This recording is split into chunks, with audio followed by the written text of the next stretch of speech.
This unit is about line and staff agencies in government organizations.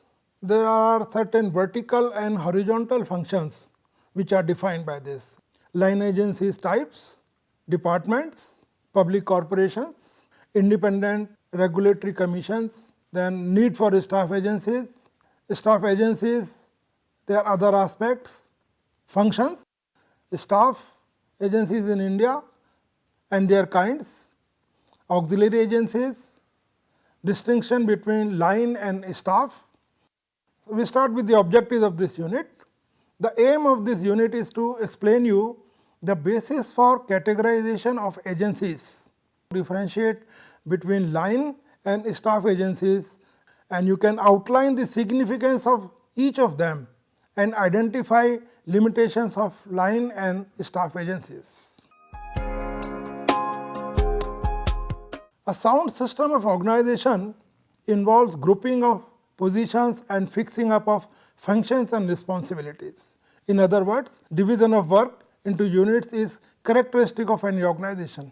An organization can be generally divided into units in two ways, namely on the basis of size and nature of the work performed.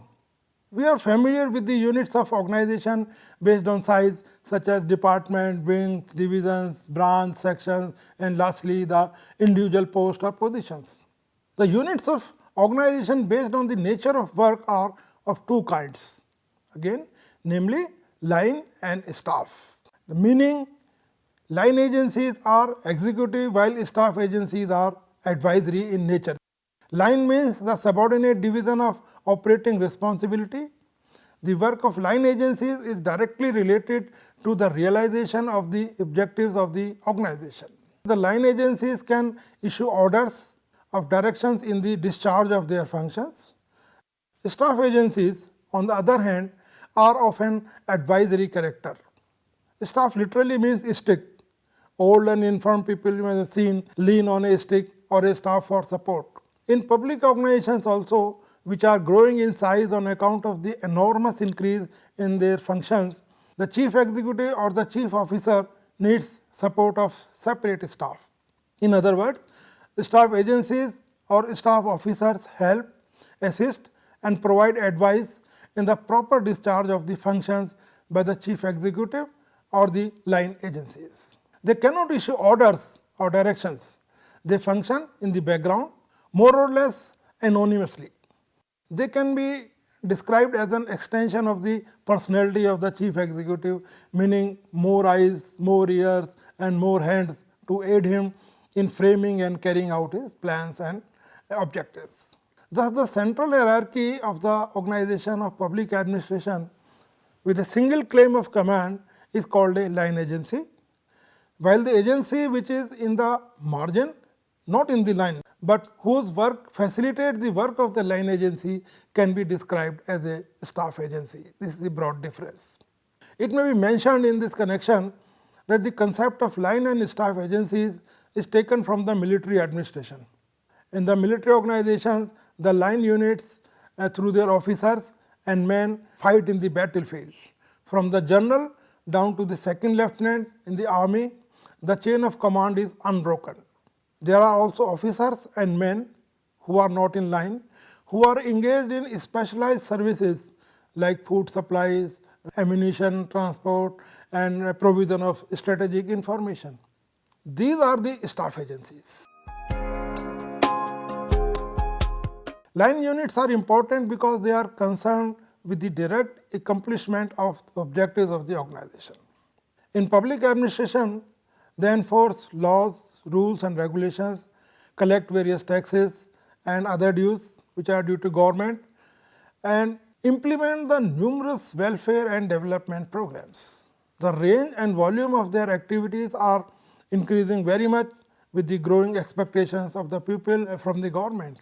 That is why they provide a variety of services to the citizens. The line agencies necessarily come into direct contact with the members of the public. In fact, the public judges the work of the government from the way the line agencies perform their duties, not only quality wise and the quantity of work, but the way they respond to the desire and aspirations of the people. It is in this context that their work is considered crucial, and as such they assume importance. No wonder they are often described as the kernel of administration. Line units are further divided into departments, public corporation, and independent regulatory commissions. Department, it is the most traditional form of government organization. It is the first and largest subdivision of administrative structure in public administration. In it, the line of authority from the topmost point, that is the chief executive or the head of the department, to the lowest functionary in the organization, it runs unbroken. We know that in the police department, the chain of command from the Director General of Police down to the police constable is unbroken. From the standpoint of exercising the control and coordination, it is far superior to others. It is simple in form without any ambiguity. People generally know which department deals with what matters, and the department is also directly under chief executive and is clearly held with a single chain of command. It represents the integrated system of administration. Then we come to public corporations. This is another line unit. It is an organizational device taken from the private administration. The public corporations are arisen in the wake of the need for efficient management of government-owned industrial, commercial, business, transport, and other economic undertakings. Herbert Morrison defines a public corporation as a combination of public ownership, public accountability, and business management of public ends.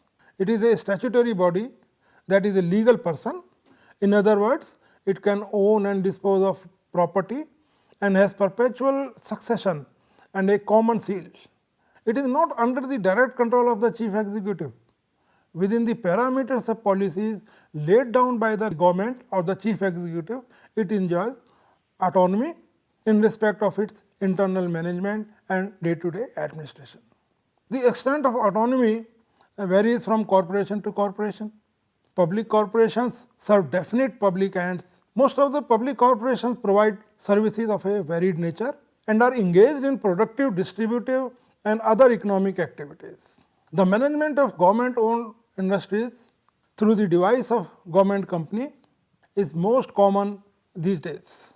A government company, like a public corporation, is also a line agency. Some examples of line agencies are Thames Valley Authority in the USA, British Broadcasting Corporation (BBC) in Britain, and Life Insurance Corporation of India, Food Corporation of India, and State Road Transport Corporations in India in various states. So, independent regulatory commissions. This is yet another line agency, typically American in origin.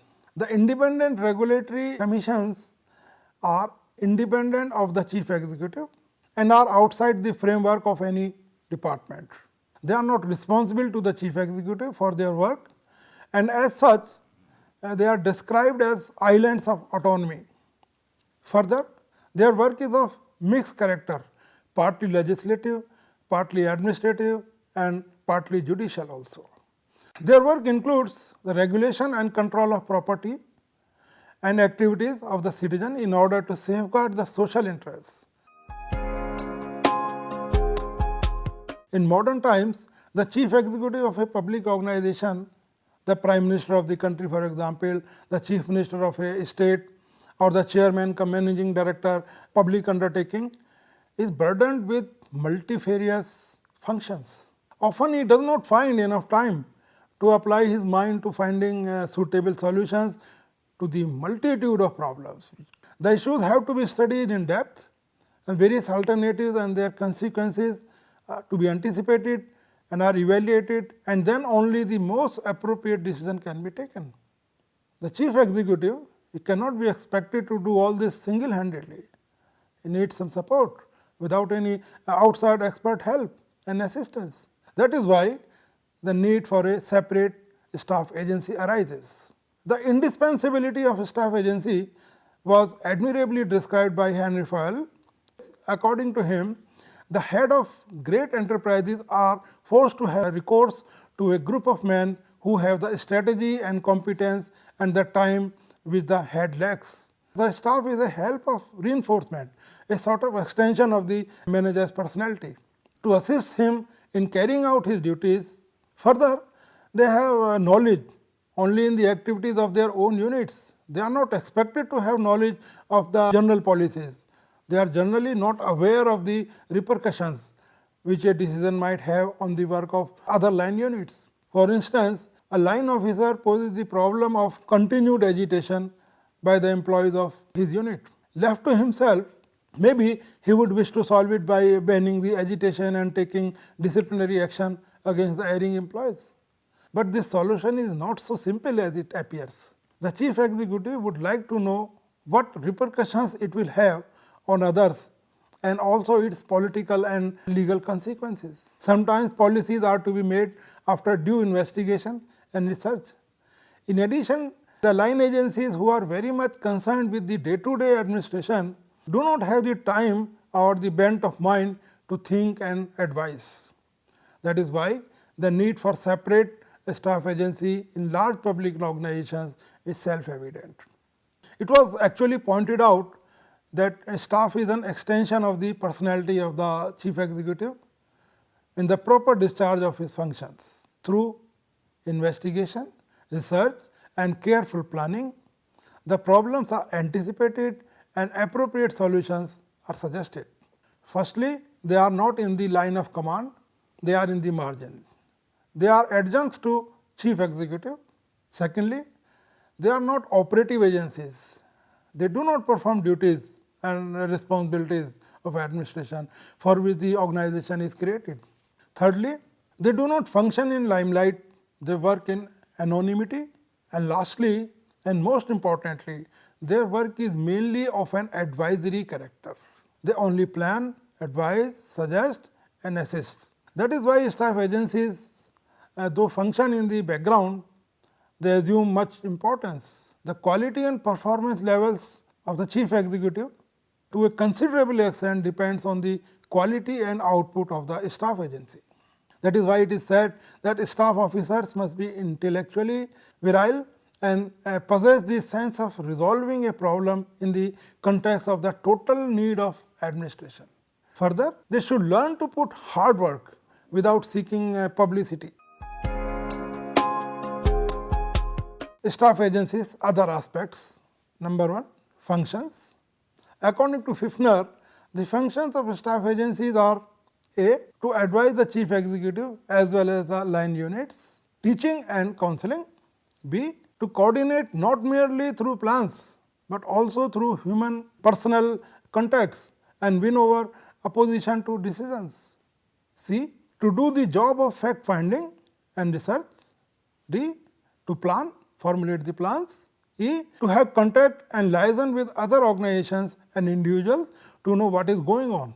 F. To assist the line by working with it without impinging its authority. G. To exercise specially delegated authority from the line of command within clearly known and defined limits. According to L.D. White, the main functions of staff agencies are to assist the chief executive in foreseeing problems and planning future programs. Further, it has to prevent from taking hasty judgments and protect his time. It has also to ensure compliance by subordinates with established policy and executive direction.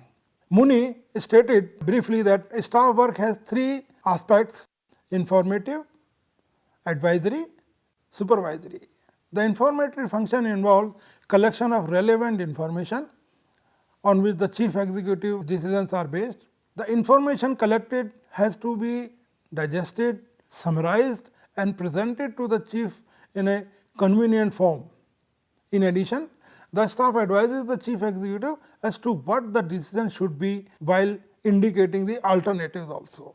The chief executive thinks twice before he rejects such an advice because it is part of a system.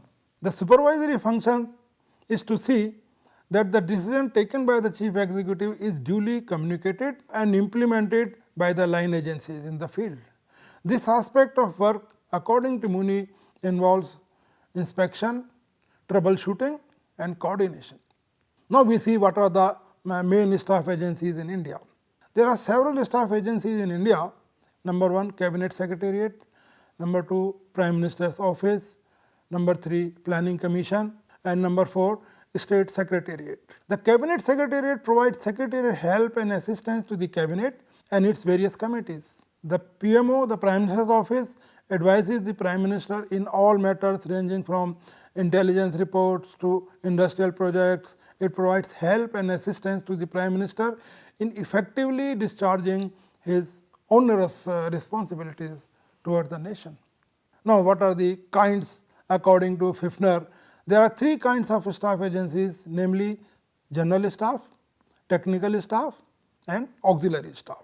The general staff helps the chief executive or chief officer in administrative work by presenting the collected information in a suitable and convenient form, by showing the important issues and also by research and advice. The Cabinet Secretariat is the best examples in this connection. The technical staff consists of specialists like doctors, engineers and scientists. They advise the chief executive in technical matters and sometimes exercise functional supervision over the work of technical personnel. Examples of technical staff and Central Water Power Commission and scientific advisor to Defence Minister. Then there are auxiliary staff, which consists of officers or units which perform certain functions common to the various line agencies, but here they are incidental in character. These activities are performed by separate auxiliary agencies in the interest of efficiency, economy and specialization. Now, we come to auxiliary agencies. However, according to White and Willoughby, the auxiliary agencies cannot be called staff because they do not give advice the way staff agencies do. At best, they are common institutional activities. Willoughby calls these institutional or housekeeping agencies, while White calls them auxiliary services. Further, these auxiliary agencies are often given powers of scrutiny and control over the demands of the line agencies. Staff does not exercise control. Naturally, these fall under a separate category of auxiliary agencies or units. They are neither staff nor line units. Distinction between line and staff. A distinction is often made between line and staff. Agencies, there are several differences between the two. Number 1, line agencies are subordinate units of operating responsibility, while staff agencies are an extension of the personality of the chief executive. 2, line units work for the direct accomplishment of programs, objectives of the organization, while the staff units only work indirectly for fulfillment of these objectives. Thirdly, the line agencies are executive, while staff agencies are advisory in nature. Fourth, the line units can issue orders and directives in the discharge of their functions, whereas the staff units cannot do this. They can only influence. The line units, particularly the field level officials, come into direct connect with the people and also function in the glare of publicity. However, the staff unit do not come into direct contact with the public. They function anonymously. The line units perform a variety of activities. They enforce rules and regulations, collect taxes, implement policies and provide a variety of other services. On the other hand, staff functions are mainly informative, advisory and supervisory. They help and assist the chief executive in the performance of his duties. Seventh, the line agencies can be described as the kernel of administration, while the work of the staff unit is only of an indirect nature. The distinction between line and staff, as pointed out earlier, is subject to severe criticism. It is increasingly realized that the watertight division of organizational units into line and staff is unrealistic. According to Albert Lepofsky, the staff and line are coordinators operating not in a hierarchical relation to staff over line, but on a horizontal plane of authority and responsibility under the chief executive. A staff man who does not give command to the line is ineffectual, and a lineman does not understand and exercise a modicum of a staff function is also a failure. The distinction between line and staff is visible only in large undertakings, including public organizations. In smaller public organizations, of the chief executive or chief officer acts as this line and staff. Further, according to Simon and others, the distinction is unreal.